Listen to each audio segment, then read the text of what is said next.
माऊली residency भव्य flat विक्री सुरू. तुमच्या स्वप्नातील घर आता सत्यात. साकूर येथील प्राइम लोकेशनवर माऊली रेसिडेन्सीमध्ये हक्काचं घर खरेदी करण्याची सुवर्ण संधी.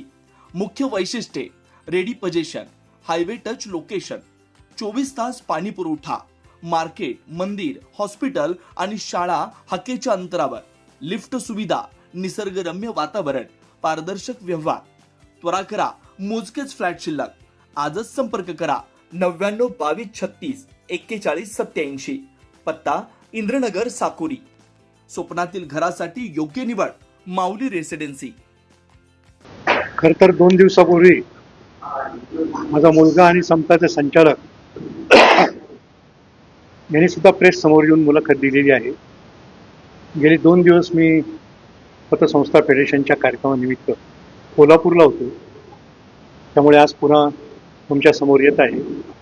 त्याची कारणं अशी आहे की 2 दिवसात पुन्हा काही विपर्यस्त वृत्त वर्तमानपत्रामध्ये आलेलं आहे की भोंदू खरातचा मी भक्त होतो, भोंदू खरातचा मी एका कार्यक्रमात सत्कार केला, भोंदू खरातच्या मी पाया पडलो. हे स्पष्टपणे मी नाकारतो. भोंदू खरात ज्यावेळेस मला अशोक खरात म्हणून ओळख करून देण्यात आली, 3 वर्षापूर्वी नाशिकला एक राज्य पतसंस्था फेडरेशनचा कार्यक्रम होता आणि त्या कार्यक्रमामध्ये मला असं सांगण्यात आलं, या कार्यक्रमाला आलेले अशोक खरात नावाचे गृहस्थ नव्यानं एका पतसंस्थेचे चेअरमन झालेले आहेत, त्यांचा तुम्ही सत्कार करावा. त्याच्यावर एक छोटासा बुके देऊन त्या ठिकाणी मी त्यांचा सत्कार केला आणि त्यांच्या पाया जे पडलो असं बोललं जातं. हिंदू संस्कृती आहे, वारकरी संस्कृती आहे, एकमेकांच्या पाया पडण्याची परंपरा आहे, त्याच्यामुळे मी त्यांच्या पाया पडलो असं.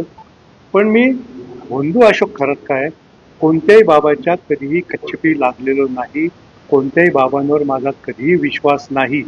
माझा विश्वास फक्त माझ्या कामावर आहे. काम काम आणि काम, आणि कामातच देव मानणारा मी माणूस आहे. त्याच्यामुळे समता पतसंस्थेची सुद्धा जी 40 वर्षात प्रगती झालेली आहे ती माझ्या कामामुळे, माझ्या आणि आमच्या संचालक मंडळाच्या विश्वासार्हतेमुळे झालेली आहे. आणि या विश्वासाला कधी तडा आम्ही जाऊ देणार नाही. आता याचं उत्तर तुम्हीच दिलं पाहिजे. मला तर आता व्हिडिओ तुमचा पाहिल्यानंतर मला समजलं की मला आठवावं लागलं की या खरातला आपण कधी भेटलो. आमच्या नाशिकच्या काही कार्यकर्त्यांना मी विचारलं, त्यावेळेस त्यांनी सांगितलं की अशा अशा कार्यक्रमात ते आले होते आणि आमच्या आग्रहाखातर तुम्ही त्यांचा सत्कार केला होता. एक लक्षात घ्या, माझा ज्योतिषीवर कधीही विश्वास नव्हता आणि कधीही नाही. मी जे काही बोललो होतो ती इलेक्शन स्ट्रॅटेजीचा भाग होतो.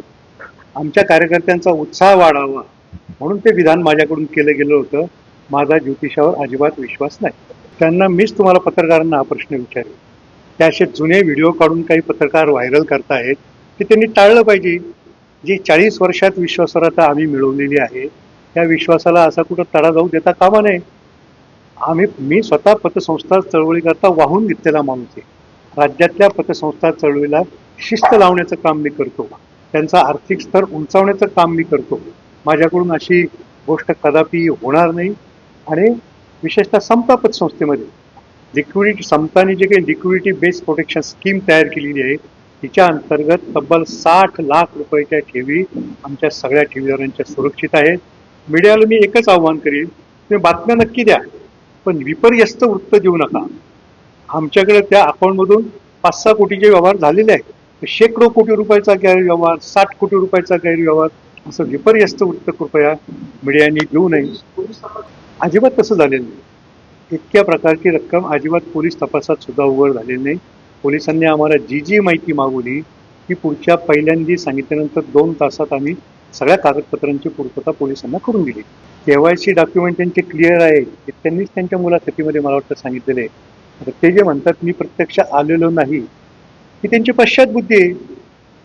आणि त्यांनी कोणाच्या सांगण्यावरून उघडले असतील ते सगळ्या जनतेला माहिती आहे. त्यांनी जे पुस्तक लिहिलेलं आहे, मला वाटतं मी नामकरण काहीतरी अशा नावाचं, त्यात त्यांनी अनेक पानं कॅप्टन खरातवर खर्च केलेले आहेत. त्याचे कॅप्टन खरातचे भक्त होते. ते कॅप्टन खरात सांगत तसं ते ऐकत होते. त्या बाबतीत मी काही जास्त बोलणं उचित नाही. त्यांनी पुरावा द्यावे ना आम्हाला, नाही तर आम्ही पुरावे देतो कसे उघडले ते. चाकणकर हे नाव आत्ता मला कळालं. पोलिसांनी जेव्हा विचारलं त्यावेळेस आम्हाला कळालं की चाकणकर या नावाचे खाते आमच्याकडे उघडले गेलेले आहेत. चाकणकर शेकडो असू शकतात महाराष्ट्रामध्ये. त्या रुपाली चाकणकरांच्याच बहीण होत्या, ते आम्हालाही काही माहीत नव्हतं. आणि कोणत्याही खातेदाराची, कोणत्याही ठेवीदाराचे नावं आम्ही कधी एक्सपोज करीत नाही. किंबहुना आमच्या संचालक मंडळासमोर सुद्धा खातेदारांचे, ठेवीदारांचे नाव अजिबात येत नाही. त्या ठेवीदारांची गोपनीयतेचा भंग आम्ही करत नाही. अनेक ठेवीदार असे येतात, मुलगा खातं उघडतो, तो म्हणतो माझ्या बापाला नाही कळालं पाहिजे.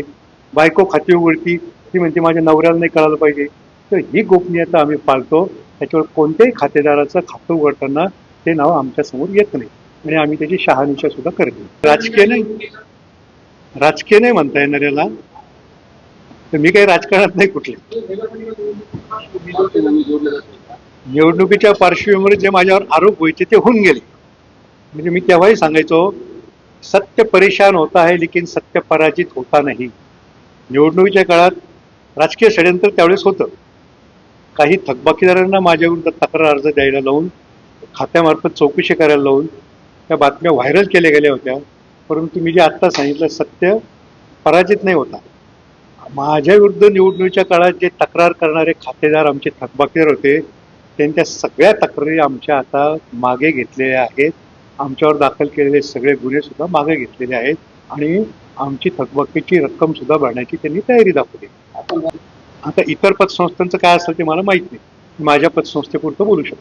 ठेवीदारांना मी हेच सांगेल, समतानी गेल्या 40 वर्षात जी काही विश्वासार्हता जपलेली आहे, आमच्या समता लिक्विडिटी बेस्ड प्रोटेक्शन स्कीम अंतर्गत 60 लाख रुपयाच्या 99.74% ठेवीदारांच्या ठेवी पूर्णपणे सुरक्षित आहेत.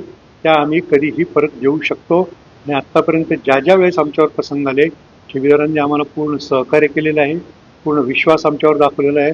आजही मी सगळ्या शाखांचा आढावा घेतोय. कुठल्याही ठिकाणी, कुठल्याही शाखेत ठेवीदारांची रांग अजिबात लागलेली नाही. ठेवीदार अतिशय समाधानी आहे. ठेवीदार अतिशय आमच्या आनंदी आहेत. हाच विश्वास त्यांनी आमच्यावर कायम ठेवावा अशी आपल्या माध्यमातून माझी सर्वांना विनंती आहे.